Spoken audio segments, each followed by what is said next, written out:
नमस्कार साथियों, आप सभी साथियों का आज की प्रेस वार्ता में स्वागत है। हमारे देश की आज़ादी को लेकर न जाने कितने लोग, न जाने कितने महापुरुषों ने वर्षों तक जेलों में यातना सही, जेलों में रहे, कितने लोग फांसी के फंदे पर चढ़ गए, कितने लोग शहीद हुए, तब जाकर हमें ये आज़ादी मिली। जब से हिंदुस्तान आज़ाद हुआ, हिंदुस्तान की सुरक्षा के लिए, भारतवर्ष की सुरक्षा के लिए हमने 3 युद्ध लड़े,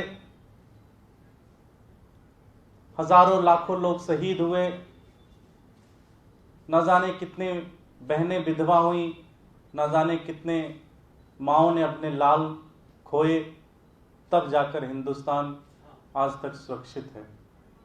हर दिन भारत की सुरक्षा के लिए बॉर्डर पर, सियाचिन पर, अरुणाचल प्रदेश में हमारे सैनिक गश्त लगाते हैं, कई बार शहीद भी होते हैं, लेकिन हर एक हिंदुस्तानी का एक मन में एक जज्बा है कि अपने देश की सुरक्षा होनी चाहिए। कभी भारत की सुरक्षा के उसकी मैप के साथ, उसकी मानचित्र के साथ कभी पाकिस्तान खिलवाड़ करता है तो कई बार चाइना खिलवाड़ करता है, लेकिन सैनिक डटे रहते हैं। सैनिक भारत की सुरक्षा के लिए अपना सब कुछ न्यौछावर करने को तैयार रहते हैं। चाहे वो पाकिस्तान हो, चाहे वो चाइना हो, उनकी एक मानसिकता बन गई है, उनकी एक घटिया मानसिकता बन गई है कि जब वो सैनिकों से बाज नहीं पाते, सैनिकों को कुछ नहीं कर पाते, तो भारत के मानचित्र के साथ खिलवाड़ करते हैं। कभी जम्मू कश्मीर को अपना पार्ट बना देते हैं, तो कभी अक्साई चीन को अपना पार्ट बना देते हैं, कभी अरुणाचल के ऊपर अपना क्लेम करने लग जाते हैं, क्योंकि वो हमारे सैनिकों से उनके लड़ने की क्षमता नहीं है, इसलिए वो हमारे मानचित्र के साथ खिलवाड़ करते हैं। आपने भी देखा होगा, मीडिया में स्टोरी आई होगी, पाकिस्तान की सरकार की वेबसाइट पर भी जाएं तो भारत के मानचित्र को बहुत गलत तरीके से दिखाते हैं। उसमें वो जम्मू कश्मीर के उस हिस्से को नहीं दिखाते जिसके लिए न जाने कितने लोग सैनिक हमारे शहीद हुए। आप चाइना के मैप को, चाइना सरकार जो मैप इशू करती है, अगर उसको आप देखें तो भी इसी तरह से वो छेड़छाड़ करते हैं हमारे पूरे के पूरे हिस्से के साथ। दुर्भाग्य ये है और बहुत ही अफसोस की बात यह है कि आज जो बरसों से पाकिस्तान और चाइना जो कोशिश कर रहे हैं, उसको भारतीय जनता पार्टी की एमसीडी ने उनकी कोशिश को सही करके दिखा दिया। एमसीडी के क्लास 4th की जो किताबें हैं, उस किताबों के अंदर जो मैप दिखाया गया है, साथी वो मैप वही है, वो मानचित्र वही है जो पाकिस्तान बरसों से दिखाने की कोशिश कर रहा है, जो चाइना बरसों से कोशिश कर रहा है उस मानचित्र को दिखाने की, वही मानचित्र भारतीय जनता पार्टी की एमसीडी ने अपने स्कूलों में बच्चों को पढ़ाने के लिए वो मानचित्र अप्रूव किया है। बहुत ही घिनौना काम किया है भारतीय जनता पार्टी की एमसीडी ने। उनसे सड़कें साफ नहीं होती, वो कर्मचारियों को सैलरी नहीं दे पाते, ये फिर भी माफ किया जा सकता है, लेकिन भारत की अस्मिता के साथ खिलवाड़ करना, भारत के मानचित्र के साथ खिलवाड़ करना, ये तो बिल्कुल बर्दाश्त नहीं है, बिल्कुल बर्दाश्त के बाहर की बात है। और ऐसा कैसे हो सकता है कि क्लासरूम के अंदर बच्चों को मैप दिया जा रहा है और उसमें शिक्षा समिति होती है। आपको भी पता है कि कोई भी किताब जो अप्रूव होती है वो शिक्षा समिति अप्रूव करती है। शिक्षा समिति में भारतीय जनता पार्टी के नेता बैठे हुए हैं। एमसीडी के अंदर मेयर होते हैं, स्टैंडिंग कमेटी के मेंबर होते हैं, पूरी की पूरी भारतीय जनता पार्टी की लीडरशिप वहां बैठी हुई है और अपने आप को देशभक्त का नाम देने वाले लोग देश के साथ गद्दारी कर रहे हैं, देश के साथ एक घिनौना काम कर रहे हैं। आम आदमी पार्टी इस पूरे जो काम इन्होंने किया, इसको बहुत ही घृणित काम किया है इन्होंने, और इसके लिए माफी नहीं दी जा सकती, इसके लिए इन्हें माफ नहीं किया जा सकता। आम आदमी पार्टी दो मांग रखती है।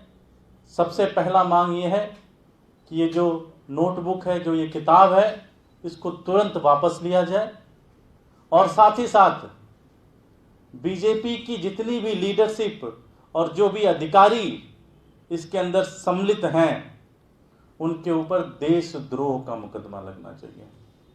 ये उन सैनिकों के साथ अपमान है, वो शहीदों के साथ अपमान है, जो मां अपने बच्चे को खो देती है, उसके प्यार का, उसके समर्पण का अपमान है, जो बहन अपने पति को खो देती है, अपने भाई को खो देती है, ये उसका अपमान है, और हिंदुस्तान इस अपमान को नहीं सहेगा।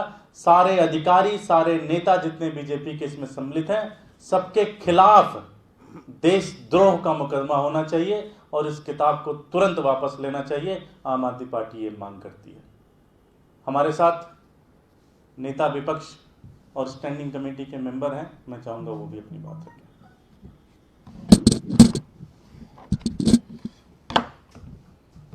धन्यवाद भैया। नमस्कार साथियों। भारतीय जनता पार्टी के एमसीडी ने जो काम किया है, ये जो मैप दिखाया गया है किताब में, वो 4th क्लास के बच्चे हैं, 4थी क्लास के बच्चे हैं। वो छोटे बच्चे जो इनका दिमाग बिल्कुल कोरे कागज की तरह है, आज उनको जो पढ़ाया जाएगा, जो सिखाया जाएगा, वही उस पर लिखा जाएगा। आज भारतीय जनता पार्टी क्या, जो कल का हमारा भविष्य, हम छोटे बच्चों को क्या पढ़ाना चाहती है? क्या वो पाकिस्तान की भाषा पढ़ाना चाहती है, जो पाकिस्तान अपने नक्शे में दिखाता है, वो भाषा पढ़ाना चाहती है? ये तो नहीं चलेगा, ये तो बिल्कुल गलत है। उन सब पे देशद्रोह का मुकदमा होना चाहिए, और नेताओं को उन बच्चों से भी माफी मांगनी चाहिए, इन बच्चों को जो गलत जानकारी दे रहे हैं। इनसे एमसीडी संभलती नहीं, कर्मचारियों को सैलरी देते नहीं। दिल्ली की जनता ने इनको जो भी जिम्मेदारी दी, किसी के प्रति गंभीर नहीं है, और ये जो आज इन्होंने किया है, इसके लिए तो इनको कभी माफ नहीं किया जा सकता। कि जो छोटे छोटे बच्चों के भविष्य से खिलवाड़ कर रहे हैं, बच्चों को पाकिस्तान की भाषा सिखा रहे हैं, इसके लिए इनको कभी माफ नहीं किया जा सकता। अजय शर्मा जी। नमस्कार साथियों, मैं तो इतना ही कहना चाहूंगा, जो भारत माँ, जिसे हम माँ का दर्जा देते हैं, आज हमारी माँ के साथ छेड़छाड़ करी है। हमारी माँ की इज्जत पे सवाल उठाए हैं इन लोगों ने। जो एमसीडी स्कूल के बच्चे, जो 4th क्लास के अंदर अभी पूरी जानकारी नहीं जानते, उन लोगों को गलत शिक्षा दे रहे हैं। इन लोगों ने जो कश्मीर हमारा हिस्सा था, उसे पाकिस्तान के अंदर बना दिया। ये 14 साल से बैठे हुए, इन्होंने कुछ नहीं किया, एमसीडी का बेड़ा गर्क किया। आज हम आम आदमी पार्टी वाले इसकी कड़ी निंदा करते हैं, और उन्होंने जो भी किया, इनके ऊपर देशद्रोह का मुकदमा होना चाहिए। और हम दुर्गेश भाई से यही कहेंगे कि हम इसके लिए अगर कोई कार्रवाई नहीं होती तो हमें रोड पे उतरना पड़े, सड़क पे उतरना पड़े, तो वहां तक भी उतर के जाएंगे। धन्यवाद। मैं आम आदमी पार्टी ये मांग करती है कि इनके ऊपर दिल्ली पुलिस और जो भी होम मिनिस्ट्री के लोग हैं, इनके खिलाफ देशद्रोह का मुकदमा दर्ज करें। अगर ऐसा मुकदमा नहीं दर्ज करते तो ये माना जाएगा कि भारतीय जनता पार्टी की जो सीनियर लीडरशिप है, उनके जानने में ये सारी चीज़ें हुई हैं और उनसे समझबूझ के सारी की सारी चीज़ें हुई हैं।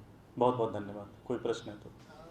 नेताओं का कहना है कि एक अधिकारी की गलती के कारण ऐसा हुआ है, और इसे वापस लेने की भी कहा है कि इसे वापस ले लिया जाएगा। क्या कहेंगे? उन्होंने कहा कि एक अधिकारी की गलती से ये प्रिंट हो गया है। शिक्षा समिति होती है एमसीडी के अंदर, जो एक एक लाइन क्या पढ़ा जाएगा, एक एक किताब के अंदर कितने पेज होंगे, वो सारी चीज़ें अप्रूव करती है शिक्षा समिति। वो एक टीम होती है, उसके ऊपर मार्गदर्शन, उसकी जो मॉनिटरिंग होती है, उसके लिए भारतीय जनता पार्टी के जो नेता लोग होते हैं उसके ऊपर होते हैं। तो ये कहना कि किसी अधिकारी की गलती से हो गया, ऐसा नहीं होता। इसमें तो सारे के सारे लोग मिले हुए हैं, और जब तक इसकी जांच नहीं होगी, जब तक इनके खिलाफ देशद्रोह का मुकदमा नहीं होगा, तब तक इसकी सच्चाई सामने नहीं आएगी। Thank you.